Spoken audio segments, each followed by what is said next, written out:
നമ്മുടെ രാഹുൽ ബാബ മാത്രം പറയാണ് ഇതൊരു ഡെഡ് എക്കോണമിയാണ്.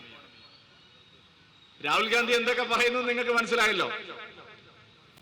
വോട്ട് ചോരി എന്ന് പറഞ്ഞ് വലിയ ബഹളം വെച്ചു. ഇന്ത്യയെ തകർക്കാൻ, രാജ്യത്തിന്റെ പ്രതിച്ഛായ നഷ്ടപ്പെടുത്താൻ, ലോകം മുഴുവൻ ഇന്ത്യക്കെതിരായ പ്രചാരവേല നടത്തുന്ന ഡീപ് സ്റ്റേറ്റ് കമ്പനികളുടെ വക്താവാണ് രാഹുൽ ഗാന്ധി.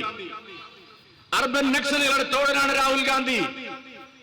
തുക്കടെ തുക്കടെ ഗ്യാങ്ങിന്റെ നായകനാണ് രാഹുൽ ഗാന്ധി. ഈ രാജ്യത്തെ ഛിന്നഭിന്നമാക്കാൻ ശ്രമിക്കുന്ന രാജ്യദ്രോഹ ശക്തികളുടെ പിടിയാളാണ് രാഹുൽ ഗാന്ധി. എണ്ണം തികഞ്ഞ ഒരു രാജ്യദ്രോഹിയാണ് രാഹുൽ ഗാന്ധി.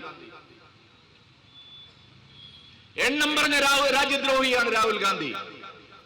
വിദേശ രാജ്യങ്ങളിലെല്ലാം ചെന്ന് ഏറ്റവും സുതാര്യമായ ഇന്ത്യയുടെ തെരഞ്ഞെടുപ്പിനെ കളങ്കപ്പെടുത്തുകയാണ് രാഹുൽ ഗാന്ധി. ഇന്ത്യൻ ജനാധിപത്യത്തെ കളങ്കപ്പെടുത്തുകയാണ് രാഹുൽ ഗാന്ധി. ഇന്ത്യൻ പാർലമെന്റിനെ സ്തംഭിപ്പിക്കുകയാണ് രാഹുൽ ഗാന്ധി.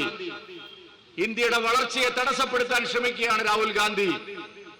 ഇന്ത്യയുടെ പുരോഗതി ഇല്ലാതാക്കാൻ ശ്രമിക്കുകയാണ് രാഹുൽ ഗാന്ധി. ഇന്ത്യയെ വിഭജിക്കാൻ ശ്രമിക്കുന്ന ശക്തികളോടൊപ്പം പരസ്യമായ നിലപാട് സ്വീകരിക്കുകയാണ് രാഹുൽ ഗാന്ധി. അതാണ് വോട്ട് ചോരിയിൽ നമ്മൾ കണ്ടത്. 223 വോട്ട് ഒരാൾ ചെയ്തു എന്ന് പറഞ്ഞ ആ വീട്ടമ്മ ഇന്ന് പത്രങ്ങളോട് പറഞ്ഞിരിക്കുന്നത്, ഞാൻ ഒരു വോട്ട് ചെയ്തിട്ടുള്ളൂ. എന്റെ ഫോട്ടോ മോർഫ് ചെയ്ത് കോൺഗ്രസുകാര് വോട്ടർ പട്ടികയിലാക്കി. അത് എല്ലാവർക്കും വേണമെങ്കിൽ ചെയ്യാം. എന്നിട്ട് വലിയ മഹത്തായ പ്രചരണമാണെന്ന് പറഞ്ഞ് ചില ആളുകൾ എഡിറ്റോറിയൽ വരെ എഴുതി. കേരളത്തിൽ ബീഹാർ തെരഞ്ഞെടുപ്പിനെ അട്ടിമറിക്കാനാണ് ഇതൊക്കെ നടത്തിയത്. നോക്കൂ, കേരളത്തിൽ കുറച്ച് കോൺഗ്രസുകാരെയും CPM-കാരെയും ലീഗുകാരെയും സുഡാപ്പികളെയും കബളിപ്പിക്കാമെന്നല്ലാതെ ഇന്ത്യ രാജ്യത്തെ ഒരു സാധാരണ പൗരനെയും കോൺഗ്രസിന്റെ ഈ തെറ്റായ വിഷലിപ്തമായ പ്രചാരണങ്ങൾ കൊണ്ട് കബളിപ്പിക്കാൻ കഴിയില്ലെന്ന് ചരിത്രം തെളിയിച്ചിരിക്കുന്നു. രാജ്യവിരുദ്ധ ശക്തികൾ ഒരു ഭാഗത്ത്, ഓപ്പറേഷൻ സിന്ദൂറിന് പോലും തെളിവുകൾ ചോദിക്കുന്ന പ്രതിപക്ഷ നേതാവാണ് നമ്മുടെ രാജ്യത്ത്.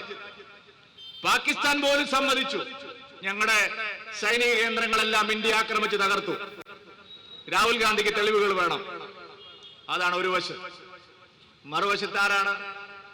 തിരുവനന്തപുരം നഗരസഭയെ പോലെ കേരളത്തിലെ എല്ലാ ക്ഷേത്രങ്ങളും ഖജനാവ് മുഴുവൻ കട്ടുമുടിച്ചു, എല്ലാ ക്ഷേത്രങ്ങളും കൊള്ളയടിച്ചു.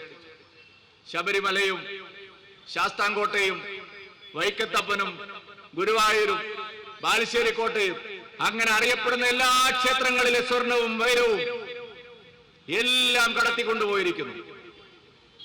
നേരത്തെ തുടങ്ങിയതാണ്. നമ്മുടെ പത്മനാഭസ്വാമി ക്ഷേത്രത്തിലെ സ്വർണമെടുക്കാൻ VS അച്യുതാനന്ദൻ മുഖ്യമന്ത്രിയായിരുന്ന കാലം മുതൽ ആരംഭിച്ച നീക്കമാണ്. അച്യുതാനന്ദൻ മഹാനായ നേതാവാണെന്ന് ഇപ്പൊ എല്ലാവരും പറയുന്നുണ്ട്. ശരിയാണ്, മരണശേഷം നമ്മൾ ആരും അദ്ദേഹത്തെ കുറ്റം പറയാറില്ല. പക്ഷെ VS അച്യുതാനന്ദന്റെ കാലത്ത് തുടങ്ങിയതാണ്. ശ്രീ പത്മനാഭസ്വാമി ക്ഷേത്രത്തിലെ ലക്ഷക്കണക്കിന് കോടി രൂപ വരുന്ന സ്വർണശേഖരവും വൈരവും എല്ലാം എടുത്ത് സർക്കാർ ഖജനാവിലേക്ക് അടയ്ക്കാനുള്ള ദുരൂഹമായ നീക്കം അന്നുണ്ടായിരുന്നു. തിരുവിതാംകൂറിലെ ജനങ്ങൾ കക്ഷി രാഷ്ട്രീയ ഭേദമന്യേ അതിനെ ചെറുത്ത് തോൽപ്പിച്ചത് കൊണ്ടാണ് ശ്രീ പത്മനാഭസ്വാമി ക്ഷേത്രത്തിലെ സ്വർണം അന്ന് എടുക്കാൻ കഴിയാതെ പോയത്. പക്ഷെ ശബരിമലയിൽ അവർ വിജയകരമായി പൂർത്തിയാക്കി. ഒരു അന്വേഷണം നടക്കുന്നുണ്ട്, ഞാൻ അതിൽ കടക്കുന്നില്ല. വാസുവിനെ ഇതുവരെ പിടിച്ചിട്ടില്ല. കടകംപള്ളിയെ കുറിച്ച് മിണ്ടുന്നില്ല. കടകംപള്ളി വാസു എന്താണ് പറയുന്നത് എന്ന് നോക്കിയിട്ടാണ് ഇരിക്കുന്നത്.